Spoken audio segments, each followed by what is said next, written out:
begins on this Tuesday afternoon, February 6th, here on the Korean Peninsula. The government here is announcing its medical school enrollment quota today, in line with efforts to ease the shortage in medical staff in rural regions and in essential care. And President Yoon is pardoning over 450,000 people, including 5 business figures and 7 politicians, in light of this week's Lunar New Year holiday, which begins on Friday. Meanwhile, the OECD raises its global economic outlook to 2.9% for this year, but lowers its projection for South Korea to 2.2%. We tell you why. The size of next year's medical school enrollment quota will be shared this afternoon, and related clashes are expected between the government and the nation's doctors. Our Shin Ha-young starts us off.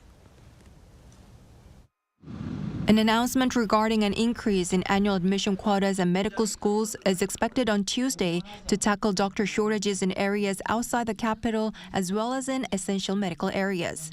The plan for the increase is expected to be released after a 2 p.m. meeting on medical workforce policies. If decided, it will be applied from 2025 and will be the first hike in 19 years, as the quota has remained unchanged at 3,058 per year since 2006. 국민의 건강과 생명을 지키기 위해 의사 인력 확대는 더 이상 늦출 수 없는 시대적 과제입니다. 국민의 생명과 건강은 물론 이 나라의 미래를 지키기 위한 의료개혁에 의료계의 협조를 당부드립니다. Last week, the government laid out its medical reform plan where it projected a doctor shortage of 15,000 by 2035. The increase in capacity is expected to be more than an initial estimate of between 350 and 500, possibly exceeding 1,500 doctors next year. The Korean Association of Medical Colleges said that an increase of 350 students in the enrollment quota for next year will be appropriate. Ahead of the government's announcement, the Korean Medical Association, which opposes the expansion, held a press conference on Tuesday. It said if the government pressed ahead with expansion without consultation with the association, there will be a strike and the association's executive members would resign. According to a survey conducted by the Korean Intern Residents Association last month, 86% of the respondents expressed willingness to participate in a strike if there is an expansion. In response, the Ministry of Health and Welfare announced a strong countermeasure. It is reportedly set to issue immediate return to work orders if doctors go on strike. Also, it is considering disciplinary action for those who do not comply with the orders. Shin Ha-young, Arirang News. President Yoon Suk-yeol is pardoning over 450,000 people, including 5 business figures and 7 politicians, in light of this week's Lunar New Year holiday, which begins this coming Friday. Intentions to this end were shared by the president during a cabinet meeting earlier on this Tuesday. Among those on the special pardon list is former Defense Minister Kim Kwan-jin, who had been accused of abusing his authority back in 2018. The government says the pardoning of former public officials seeks to ensure closure and to open a fresh chapter of harmony. Meanwhile, Korea's political parties are clashing over the parliament's current system of representation in hopes of raising their respective prospects of victory in April's general election. Our National Assembly correspondent Lee Si-hoo explains. The leader of the main opposition Democratic Party, Lee Jae-myung, announced on Monday that his party has decided to keep the current system of proportional representation in the upcoming 22nd general election. In the current semi-mixed member proportional representation system, or the MMP system, the percentage of votes earned determines the number of proportional representation seats a party can occupy. For example, when the number of regional seats a party has is less than the percentage of votes received, the party can occupy additional seats in proportional representation. This system was introduced before the 21st general election to help smaller parties enter the assembly, but its objective has since been tarnished, with larger parties establishing paper parties, or the so-called satellite parties, to earn more representation. Now, as the DP holds the majority in the assembly, occupying 164 out of 298 seats, the election will likely take place as announced by Lee Jae-myung. However, the ruling People Power Party, which has called for the return to the mixed-member majoritarian representation, or the MMM system, strongly criticized Lee's decision. The leader of its Emergency Steering Committee, Han Dong-un, said that this would only cause voter confusion and that the election system should not be decided by a single person. The MMM system called for by the PPP separately allocates the regional and proportional representation seats. It was adopted in the 16th through 20th Assembly. Amid talks on the electoral system, the ruling and opposition parties are finding ways to prepare to win as many seats as possible. PPP last week launched a new satellite party. DP says it also plans to establish a party for proportional votes. Lee Si-hu, Arirang News. Staying in Seoul, a support group representing Korea and Africa was launched on this Tuesday during an economic meeting ahead of a summit in June. According to Seoul's industry ministry, the group includes over 30 organizations of both public and private economic interests and aims to bolster collaboration between 54 African nations and South Korea. Now, talks on Tuesday also include energy ventures and trade initiatives. The OECD has raised its global economic outlook for this year, but lowered, albeit slightly, its forecast for South Korea. Our Park Ko-nu explains. The Organization for Economic Cooperation and Development revised its 2024 global economic growth projection upwards as it sharply increased its outlook for the United States. According to the OECD's latest interim economic outlook released on Monday, the global economy is expected to grow by 2.9% from an earlier estimated 2.7% made in November. However, the revised outlook is a slowdown compared to the 2023 annual growth of 3.1%, amid weakened growth momentum, continuous monetary tightening, and China's weak economic condition. The organization predicted the U.S. will continue its moderate 2.1% growth, a revision from its previous projection of 1.5%, due to weakening inflation and drops in interest rates. However, it said China's economy is expected to slow down due to its sluggish asset market and high debt, while keeping its growth projection of 4.7% made in November. As for South Korea, the OECD forecasts 2.2% growth this year, 0.1 percentage point lower than its previous projection in November. This year's figure is the same as that projected for 2024 by the government and the Korea Development Institute. Regarding inflation, the organization expects most countries to return to their targets by the end of 2025, as headline and core inflation rates gradually ease. The OECD kept its rate projection for South Korea this year at 2.7%. The organization pointed out the possibility of high inflation caused by geopolitical risks in the Middle East and debt burden caused by high interest rates as downward factors for the global economy. The OECD said countries need to be cautious with monetary policies and in securing fiscal soundness, along with making efforts to restore global supply chains and free trade throughout the year. Park Ko-nu, Arirang News.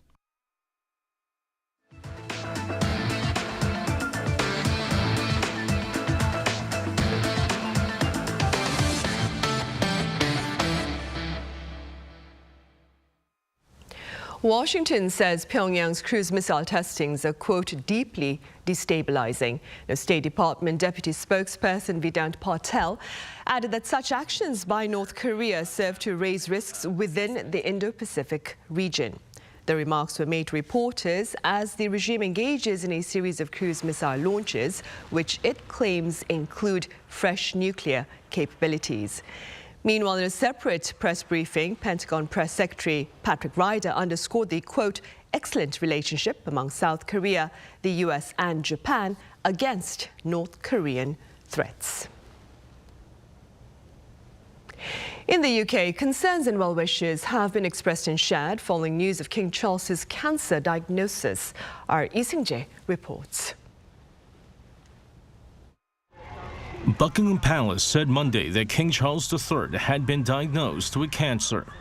The palace said that the medical tests revealed a form of cancer, but did not clarify what type of cancer King Charles was diagnosed with. However, royal officials said that the form of cancer detected was not prostate cancer.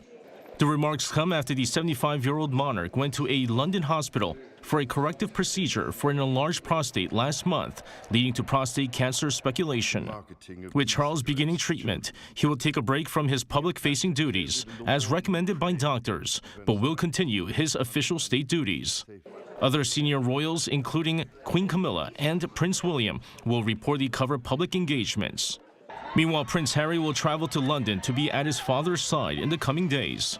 The Duke of Sussex's last appearance at a royal occasion took place in May during the coronation of King Charles. Harry moved to the U.S. with his wife Meghan, the Duchess of Sussex, after they stepped back as senior royals in 2020. Since then, his relationship with some other royals has been strained. World leaders have expressed concerns over the cancer diagnosis, including U.S. President Joe Biden, who said he would be speaking with him soon after hearing of his diagnosis.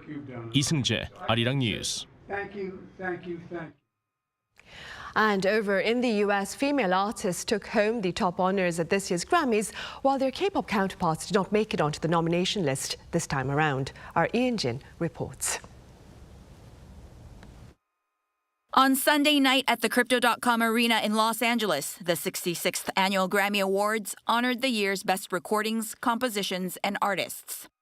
With women dominating the music industry's top honors, Taylor Swift cemented her position as one of the greatest songwriters of her era, as she became the first artist to win the Grammy Award for Album of the Year for the fourth time with her 10th studio album, Midnights.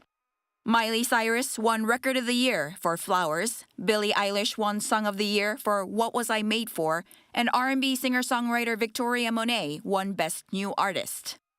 But K-pop was nowhere to be found. BTS had been nominated for Best Pop Duo Group Performance in the previous 3 years. And despite BTS having won trophies at other major American music award ceremonies like the Billboard Music Awards and the American Music Awards, K-pop artists were absent from this year's list of nominees. A professor of Korean and East Asian studies suggests the reason lies in the more regional nature of the awards and K-pop's strive for a more global audience. The Grammys have always been primarily about the USA and to a certain extent English language music produced with an emphasis on the US market. And K-pop is focused on outward expansion and it does want the approval of the US market, but it's also looking at the rest of the world. K-pop hasn't lost itself chasing an American dream. And in many ways, it's more global than the regionally focused artists at the Grammys. Female artists dominated this year, taking home all the major prizes. But in 2023, only 19.5% of all songwriters across the Billboard Hot 100 songs were women. Yoon, Arirang News. Well, despite the disappointment at the Grammys for K-pop this year, the genre itself is seeking to expand its outreach via the big screen. Our Moon Hye-ryun was at the screening of the musical movie K-School to take a look. K-pop meets the international stage in a new format, the big screen as a musical film. The press premiere for K-School, the world's first musical movie in 8K resolution, took place here in Seoul on Monday. With K-pop stars such as Yena from April and Tawon from 우주소녀 starring in lead roles in the movie, other idol groups 8 and Amos came to show their support for the film. K-School is a musical film about a young girl called Sua who has a natural flair for fashion design but is struggling to make ends meet and chases her dreams by working as a cleaner at a top fashion college, K-School. Throughout the 120-minute running time, the audience is taken through several choreographed musical numbers to show Sua's journey as she overcomes various obstacles.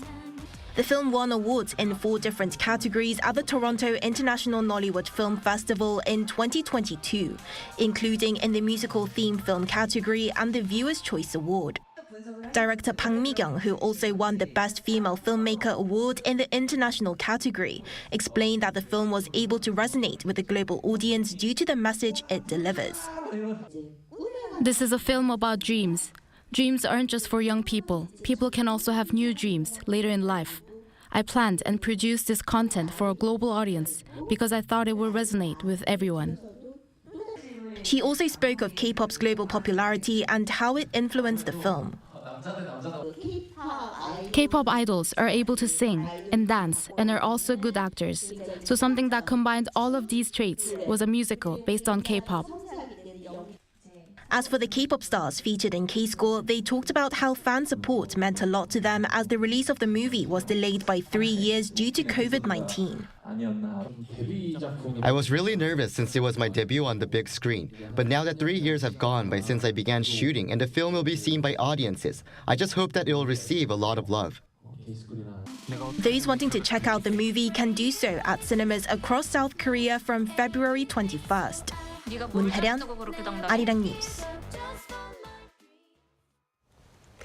Museum souvenirs that have been made to better cater to the tastes of Korea's younger generation are driving a new consumption craze here on the local front. Our Yoon has this report. Museum merchandise is undergoing a unique transformation.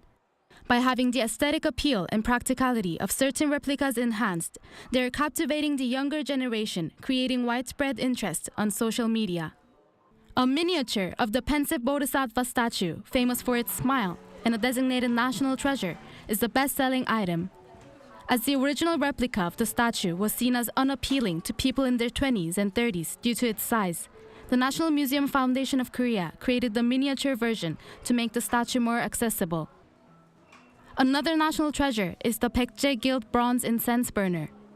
Its replica miniature sold out within a week of its release, amid a growing interest in older styles among the younger generations who are drawn to unique and meaningful items. We have captured the details of the original artifacts with advanced 3D printing technology and incorporated a variety of colors. Not only does it serve as a beautiful decoration, but it also functions as an incense burner, just like the original artifact. The revenue generated from museum merchandise reached almost 15 billion Korean won, or around $11 million in 2023. This is about a 27% increase in annual sales in 2022, which had set the highest record at the time. The designs are different from what I had thought in the past. I wasn't very interested in museum merchandise, but seeing them for the first time, I want to buy a few of them. I bought several things which is very, very nice, well designed. This is a cup, and it is with a lot of Oriental type of design ideas. It gives you some kind of a very pleasant feeling. This newly released set of drinking glasses constantly crashes the website due to high demand. As the number of purchases by tourists is also increasing, the foundation is focusing on creating practical and lightweight items that visitors can easily take back as souvenirs, commemorating their visit to the National Museum. There's also a special hall that displays different kinds of museum merch. Here, people can try out the items and get a feel for how they might look when displayed in their own homes. Historical artifacts are going beyond their traditional significance and becoming personal treasures that are used and seen in people's everyday lives. Yoon, Arirang News.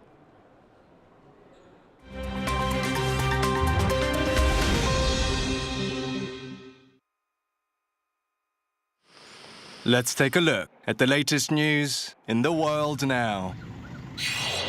In the US, California authorities are carrying out emergency rescue operations after a severe winter storm hit the area, causing substantial damage. NBC reports that at least 3 people have died in fallen tree accidents and more than 415,000 homes and businesses are without power. What's called an atmospheric river hung over Southern California, with Los Angeles recording its rainiest day ever. Surrounding areas were hit also with heavy rain, near hurricane winds, with flash floods and landslides. The National Weather Service said on Monday that some 40 million were under flood, winter storm and high wind advisories, and that 10.4 centimeters of rain fell in downtown LA, breaking the record of 6.35 centimeters set in 1927. Nasdaq-listed search engine company Yandex NV, often referred to as Russia's Google, struck a $5.2 billion cash and share deal on Monday to sell all its assets and operations in Russia to a consortium of investors. This solidifies Russia's grip on Yandex, which is owned by a Dutch parent company, as the Kremlin has been attempting to break it away from Western investors.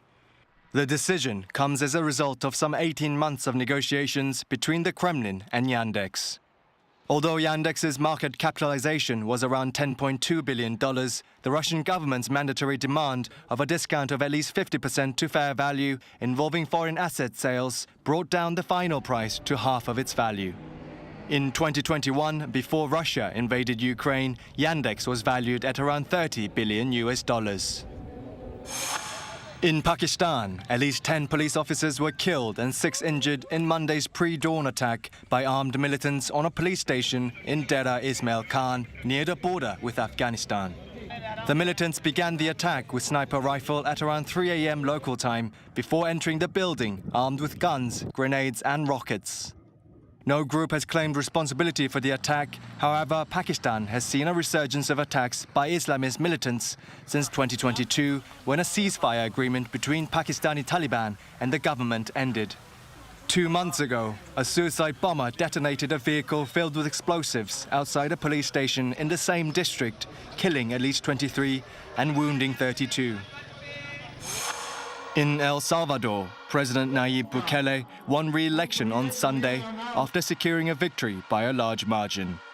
42-year-old President Bukele has been credited with driving down El Salvador's gang violence, including the country's murder rate. Since coming to power in 2019, Bukele has transformed El Salvador from one of the most violent countries in the world to one of the safest in Latin America. His Nuevas Ideas party won at least 58 out of 60 seats in the National Assembly. Despite domestic popularity, Bukele remains a controversial figure for potential human rights violations related to anti-gang arrests. Kim Seong, Arirang News.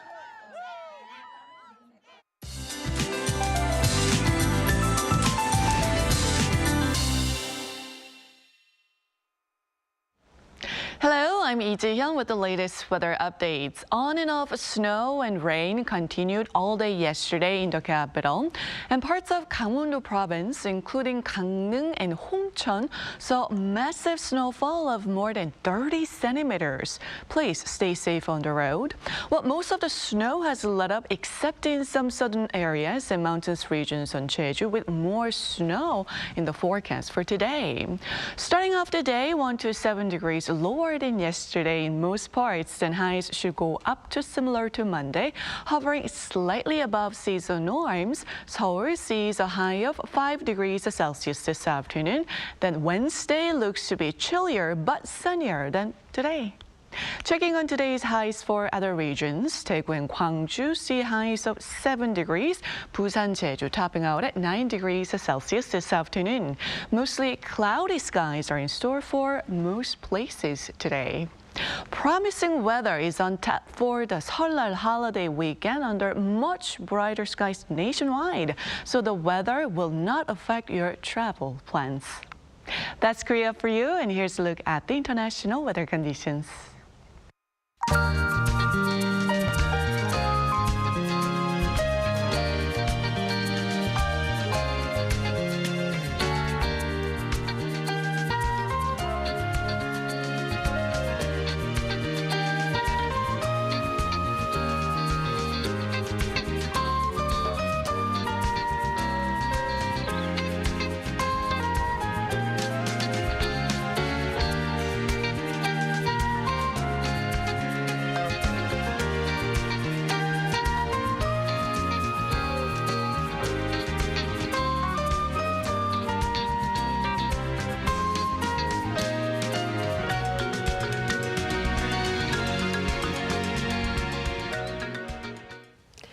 And those are the headlines at this hour. Here in Korea, we return with our panel of foreign journalists right after this break. Do stay with us.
Join Ashley for a treat for the eyes and ears. It's time to watch the radio. You're watching Radio Cop. You're watching Arirang.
Lotte takes a new leap beyond its boundaries.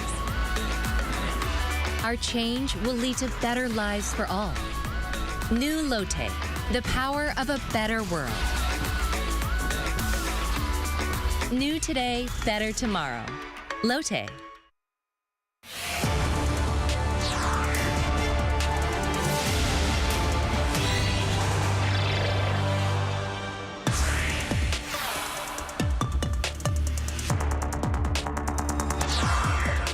Speculation continues to run rampant about North Korea's future course of action on the Korean peninsula. So why is Kim Jong-un's recent visit to a naval shipyard sparking concerns? What are the prospects of peace through strength? And is dialogue off the table with regard to regional tensions? Hello and welcome. You're watching Issues and Insiders for this Tuesday here in Korea. I'm Min Sun-hee. Is North Korea looking to wage war against South Korea remains the biggest question with regard to tensions on the Korean peninsula. And for the latest on this, I have Thomas Maresca here in the studio. Thomas, it's been a while. Welcome back. Thanks. Great to be here. I also have Stephen Borwick with us. Stephen, it's good to see you. Nice to be here. Right, Thomas, as I mentioned at the start during the clip, North Korea's Kim Jong-un is raising fresh concerns, or has raised fresh concerns, that is, following a visit to a naval shipyard last week. Now, I'm aware you covered this particular event. Could you tell us more? Yes, well, it's really the latest in a series of visits that Kim has been doing, kind of tied to a flurry of weapons tests and other sorts of military-related developments in North Korea. So this was last week. North Korean state media reported his visit to Nampo shipyard on the west coast of North Korea. Basically he was there to inspect naval projects. They didn't really specify what, and it was just kind of along the same vein of the type of rhetoric that has been going on, this kind of heated, bellicose rhetoric. He was discussing how important it was for the Navy to build up for war preparations, and he referenced the 5-year plan that he had laid out in 2021 about this kind of shopping list of weapons that they're looking to develop and how important naval strength is. And he previously had inspected a nuclear submarine development site, and so it's kind of in the context of this heightened tension.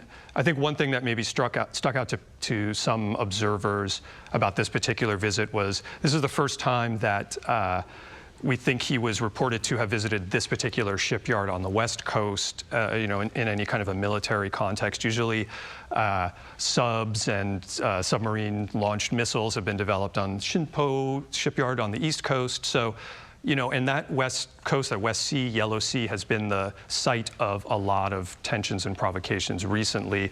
North Korea last month fired artillery near this northern limit line and near Yeongbyo Island.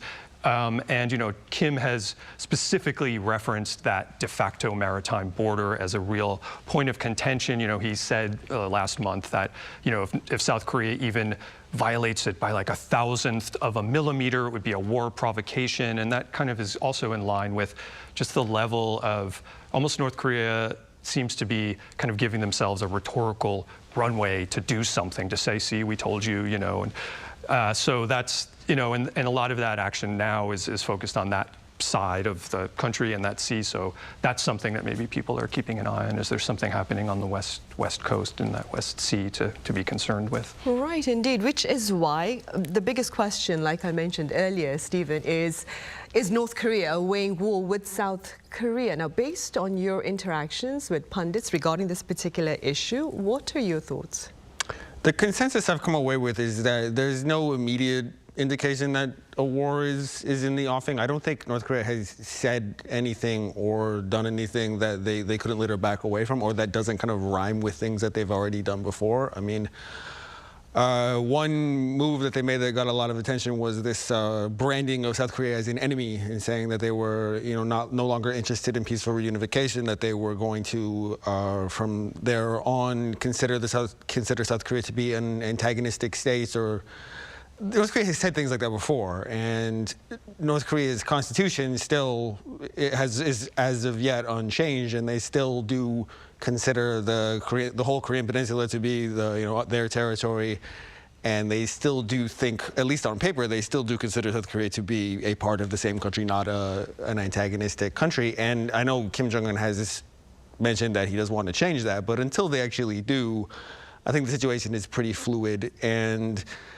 again, if you really parse what they say very closely, it's a lot of things like, there was the one statement from North Korea official media, like, we will not avoid a war. Something that tends to kind of get lost in a lot of the English language coverage of North Korea is that, like, almost always what they say is, if we are attacked, we will wage war. If we are, if the enemy forces encroach on us to any extent, then we will respond with force, and we'll do this. Generally, they don't say, like, we are going to launch a war of aggression and we are going to retake the South. That's generally not what I'm not aware of them saying that in any kind of recent history. I was just last week on the island that Thomas referred to, Yeongbyo, and I'd been there a couple of times before. It's a kind of, sort of bellwether for tensions. It's a place that journalists like to go to get a sense of how things are playing out. And a lot of these stories can, over the years, someone who's been here as long as I have, it can come to seem kind of repetitive. But one thing that I was a little bit surprised with on this most recent visit was people did tell me that they felt more nervous or more scared than they had in the past. And the reason that they gave to that is they said, look at how North Korea has continued to develop new and more dangerous weapons. If you compare the situation to, even just several years ago, let alone, in 2010, there was a serious shelling there. People said, we are dealing with a different North Korea now because they have all of these, they have underwater nuclear drone systems. They have a whole bunch more sophisticated missiles. They have successfully launched a reconnaissance satellite. So the situation on the ground there did indicate that we are in a more potentially dangerous scenario. And so we'll have to see how things go moving forward. But I would just say that there is no indication that war is about to break out, but I do think that we need to be vigilant and try to be as careful as possible so that things don't reach a potentially untenable scenario. Right. And going back to something that Stephen just mentioned, perhaps it is the advances in North Korea's military ambitions that has encouraged South Korea, the US and Japan to take on a more peace through strength policy, so to speak, instead of just peace through pure diplomacy. What do you believe are the pros and cons of this assertive stance? Well, I think, the idea of approaching North Korea with pure diplomacy, the way things are now is really, pretty much off the table, or it's very, very hard to imagine. I mean, North Korea has signaled that they really have little to no interest in engaging, and, they've made very clear that the idea of any talk around denuclearization, I mean, nuclear weapons are completely off the table for any basis for discussion. And, at the same time, clearly the advances that Stephen mentioned in North Korea's, weapons arsenal and capabilities does call for, the U.S. and South Korea to respond. I mean, I think the U.S. has had to sort of try to reassure South Korea that extended deterrence is real, and then, in terms of bringing, nuclear ballistic missiles, submarine here, B-52 bombers, things that, haven't been done in a long time, but then it also becomes a bit circular when then North Korea uses that as sort of pretext or subtext for why they're developing their weapons. So, there's a way that it does kind of, both sides feed off one another. I mean, I think when it comes to the rhetoric around peace through strength, from South Korea, from this Yoon administration, sometimes the hard words are not necessarily, I don't think it changes anything in terms of North Korea. It may play well to some faction in the domestic audience, but, that's something that I don't know how helpful that is. I mean, that's a case where, you also don't want to say something that you don't give yourself a bit more of an off-ramp in terms of, saying how you're going to respond if this or that happens. And, that also sort of feeds into North Korea's rationale for taking its own stance. So, I think it would be great if diplomacy was back on the table. It's not to say, who knows what the world will look like in a year. I mean, there could be a lot of things that change. Right now, it just seems North Korea is completely fixated on, achieving its goals, this 5-year plan, say, or, getting to a point of where it feels confident enough in its nuclear capabilities that, if they do want to come back to the table, they'll be coming back from a different position of strength. So for now, it seems like this is where we are, but I think you have to keep leaving the door open and trying and seeing maybe there'll be some situations that evolve, maybe as this year goes on too. This is a year with big elections in the US and here as well with the National Assembly. So there's also a lot of thought that North Korea is trying to kind of play that game a bit and amplify. Right. There are some pundits, Stephen, who claim that South Korea, aside from showing strength, should also seek to engage its neighbors like China and Russia to bring North Korea back to the negotiating table. What are your thoughts on this? And do you see Beijing and Moscow responding positively to such potential efforts by Seoul? Those three countries appear to be kind of closing ranks and increasingly relying on each other and increasingly kind of shutting off diplomacy with the rest of the world. So I think it's probably unlikely that at this point Beijing or Moscow would seek to use any influence with North Korea to push North Korea into that direction, to say that what North Korea really ought to be doing is engaging in dialogue with South Korea or the US.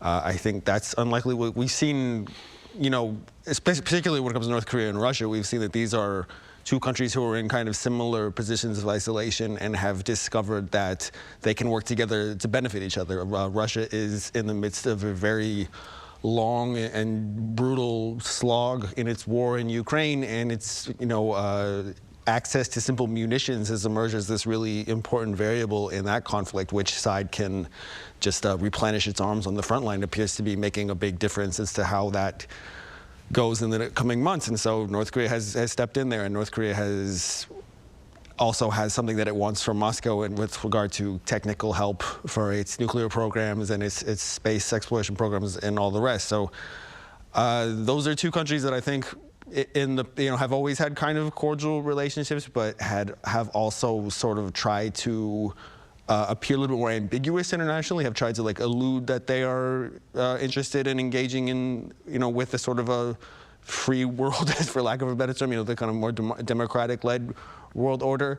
They've kind of given up that pretense, and they appear to have quite decisively indicated that they see each other as the best partners, and they're not all that interested in making the kind of compromises that it takes to engage internationally. North Korea has made it pretty clear that if engagement in international forums like the UN or with the US or with South Korea, if that is all contingent upon giving up its nuclear weapons, then it would rather not do that. And so until we have a kind of more, some way of addressing that big sticking point, I think it's, as Thomas alluded, I think it's unlikely that it would be nice if there were some kind of diplomatic solution. People who analyze world affairs, we always like to believe that if we sit across from a table, we can come to the conclusion that we have more to gain by working together than by bickering with each other. But when there's just, I think what IR theorists might call non-overlapping positions, if it comes down to you have to give up your nuclear weapons or there is no interchange, and then North Korea just refusing to do so, I don't see a way forward there. I guess it therefore comes to seem prudent that Yoon has done what he has, and he has said, we are going to cooperate with our own allies, and we will leave the door open if North Korea is willing to make some kind of big concession. But I'm certainly not holding my breath for that. Right. And like Stephen said, though, Washington has underscored continuously that it is very open to dialogue with North Korea. And that being said, then, Thomas, what are your thoughts on the prospects of a multinational negotiation or engagement attempt with regard to North Korea? It's also hard to picture something like the six-party talks happening. I mean, that seems like a crazy dream now, in a way, to imagine China, Russia, North Korea, South Korea, US, Japan, all together in one room hashing this out. And I think the stakes of anything like that would be different now. Again, I think North Korea is just, the idea of denuclearizing is very much off the table. The West, I think we have seen, in a way, multilateralism as a principle growing certainly from Washington's perspective, as opposed to, say, the Trump administration having a more America first approach to things. I mean, I think we've seen just around the response to Russia's invasion of Ukraine, sort of strengthening of NATO. I mean, we've seen multilateralism, or at least bigger kind of partnerships in this sort of Western or democratic-led world. And also, as Stephen said, I mean, where North Korea and Russia are now, it's hard to sort of extricate them. But, that also is a relationship of convenience, I think, for both of them. I don't know that, I could see situations changing that might alter that chemistry. I mean, we'll see where is Russia in, regards to Ukraine in a year's time. And maybe if they're suffering badly, that might also kind of pull North Korea away. I mean, I think maybe the wild card is China, as far as, there's no love lost between Beijing and Washington now, but, from their own interest, I mean, they have something to, they have concerns that don't necessarily align exactly with Russia and North Korea. And I think, the more North Korea does to disrupt this region, I mean, there may be a point that China does not want that to happen. I mean, they want a sort of stability here. And, so it could be also a question of interest where, does China find it in its own interest worth, maybe at least working with the U.S. and other partners to sort of try and get North Korea in some ways constrained. I don't know exactly what that would look like, but again, yeah, it doesn't seem like something now that's easy to envision, but I would also say, so many things are in the air and could change. So, after those six-party talks, it's, North Korea bombed or shelled Yongpyong-do like not long after those fell apart. So, the tide can really turn quickly, as we've seen as well in this region. Right, quite unpredictable then. Meanwhile, Stephen, moving forward, Seoul and Moscow, they've shared a few tense words, the two governments, that is, in recent days. Could you give us a bit background of that interaction, and what do you suppose are the broader implications? My understanding is what set this off was President Yoon accusing North Korea of violating international law, or ignoring international law, I think was the word he used, in its weapons transactions with Russia. And a spokesperson for the Russian Foreign Ministry took exception to that, and she kind of accused Yoon of being hypocritical, and she said that the blame for the tense state of affairs on the Korean Peninsula was a consequence of Yoon's kind of swaggering posture and all the military exercises that South Korea has undertaken with the U.S. and the shows of military might that those two allies have undertaken. I mean, you can parse that however you want. It's probably beyond me to really say who's to blame here, but I just think what it is a kind of bubbling into the open of two countries that have customarily had at least close economic relations. There's a lot of South Korean companies operate in China, and there's a fair bit of trade between the two sides. But as North Korea and Russia become closer and closer, that seems to be causing friction in the bilateral relationship between Seoul and Moscow.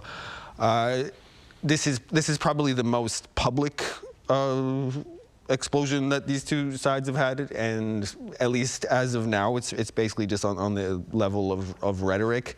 What this all taking a step back, a lot of what I think will determine this is just how decisive South Korea is in condemning Russia's war on Ukraine. I mean, the bilateral relationship keeps kind of circling back to that, just to what extent Seoul is willing to provide aid to Ukraine, whether that's just humanitarian aid or if they go as far as to provide lethal weaponry. So far, they have been reluctant to do that. And if Seoul was to do something like that, take that kind of open step, then I think the relationship could deteriorate that much more. But perhaps more likely than that is the two sides will realize that they do have some things in common. And I imagine diplomats from the two sides are probably meeting behind the scenes and trying to patch things up as best they can. Right.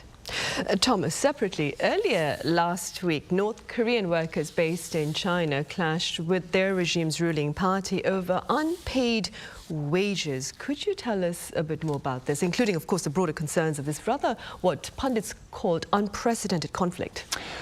Yeah, it's, well, it's hard to verify what actually happened. I mean, this is based on reports in local media, quoting, an analyst at the think tank, the Korea Institute of National Unification, saying that it was in Jilin province that a bunch of workers there kind of rioted, had violent protests, ended up killing one of their these are North Korean workers working in China, killing one of the North Korean officials that was sent there to oversee them and injuring others over this anger over unpaid wages. Apparently they hadn't been paid for months. And that also follows, there was a report as well from a former North Korean diplomat who's been here in South Korea for a long time, Ko Young-hwan, who mentioned that there were thousands of protesters in other places in China, at like clothing factories, fisheries, that were also holding protests over this unpaid wages issue, which, it's big if true. I don't know, we know exactly what it is, and but if it were in some version accurate, that's something we really have not seen. I think, this scale of protest actions by North Koreans, especially in other countries. And I mean, what that represents is really a lot of things. I think the fact that anyone who's working overseas, any North Korean that's working overseas, whether they may not be high ranking, but they have to be from some sort of trusted background or trusted family. So these are kind of people that should be considered more loyal or have like closer ties to the regime. So if they're the ones that are expressing this, serious dissatisfaction, I mean, literally killing someone over it, that sort of shakes a few, rattles a few leaves, and I think in Pyongyang in terms of what does that mean going forward. I mean, if you're losing that support base, and if those people are coming back to North Korea or talking to people within North Korea, so it's hard to, of course, know what comes out of that. But this is another one of those factors where there's so many things that are hard to predict. I mean, a lot of analysts, sometimes look at the idea of if there's going to be any change in North Korea, it's going to have to come from within the House, or something where there's enough discontent, maybe from high enough ranking people that whether it is a regime change or just, forces the regime to change course a bit, it's sort of playing in that frame. I mean, it's interesting to see what if anything else comes from it. Right, especially with pundits, some of them claiming that such situation is perhaps what's ramping up rhetoric by North Korea's Kim Jong-un to kind of direct the discontent of his public, that is, to more security-related issues. Right. Well, that is all the time we have for this edition. Thomas, as always, thank you so much for your time and your thoughts. And Stephen, thank you very much for your insights. Thank you. Right, well, that is all the time we have for today's edition of Issues and Insiders. We return same time tomorrow. That is Wednesday. Do join us then.